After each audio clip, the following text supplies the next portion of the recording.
Hey guys, Ashley Allen here for Black Hollywood Live, and we are at the LA premiere of TV One's Behind the Movement. I'm going to talk to a lot of the cast, a lot of different celebrities that will give us a lot of insight on the film. Stay tuned. Hi, how are you? Good. Looking pretty sharp tonight. Thank you. Good to be here. Good. My jacket matches your lipstick and your microphone. It does. We match. See, meant to be, huh? Yeah. So amazing film, and of course, you're an amazing actor. So women have definitely been a part of some historic events, strong women of this country.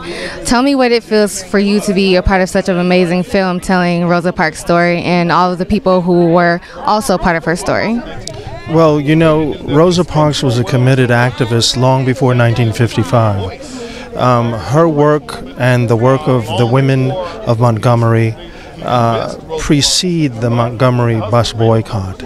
So the success of the bus boycott was really built on the foundation of what they had sacrificed to create, which was a movement for full recognition and opportunity as American citizens. Absolutely. And so how do you think that the strength of Rosa Parks and everything that she went through and everything that her team of people went through has translated over to what people are going through today, what women are going through today? I think it's absolutely inspiring what she achieved. And I think that when we think in this moment how difficult it might be, how challenging it might be, I think if we focus on people like Rosa Parks, Harriet Tubman, Ida B. Wells, women who put their lives on the line to create a more equitable society, which is inclusive of not only of people of color, but women who have been struggling since 1619 to create not only equality but also security for themselves and for their families. We talk about harassment. Well, let's talk about Thomas Jefferson and Sally Hemings.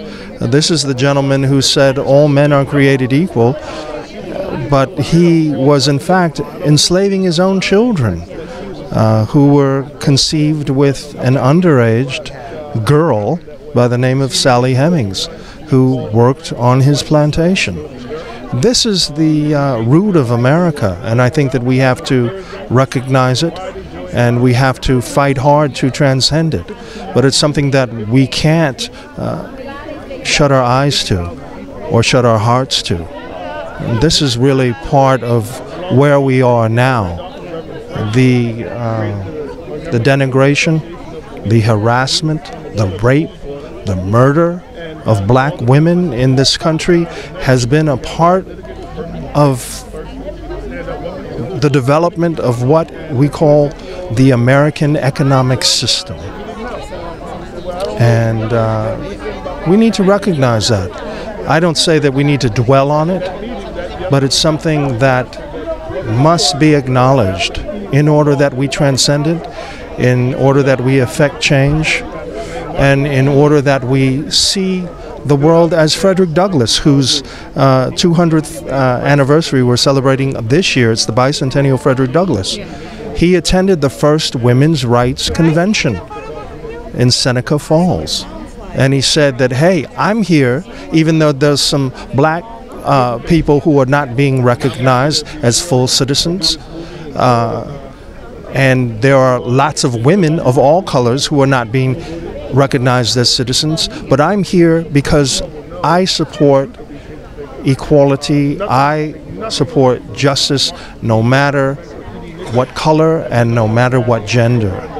And he was a lifelong feminist, and in fact his first one of his first public recognitions was at that Seneca Falls convention, and his last moment was at a women's convention in Washington, D.C. in 1895. which he attended in the morning, and then he came home, told his wife about it, and collapsed. And he had lived a full life as not only an abolitionist, but as a feminist as well.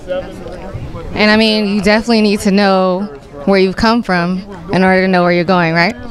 Absolutely, and we're going to the premiere of Behind the Movement, which will, of course, be on TV One this Sunday evening at 7 o'clock, and we hope that everyone will be tuning in.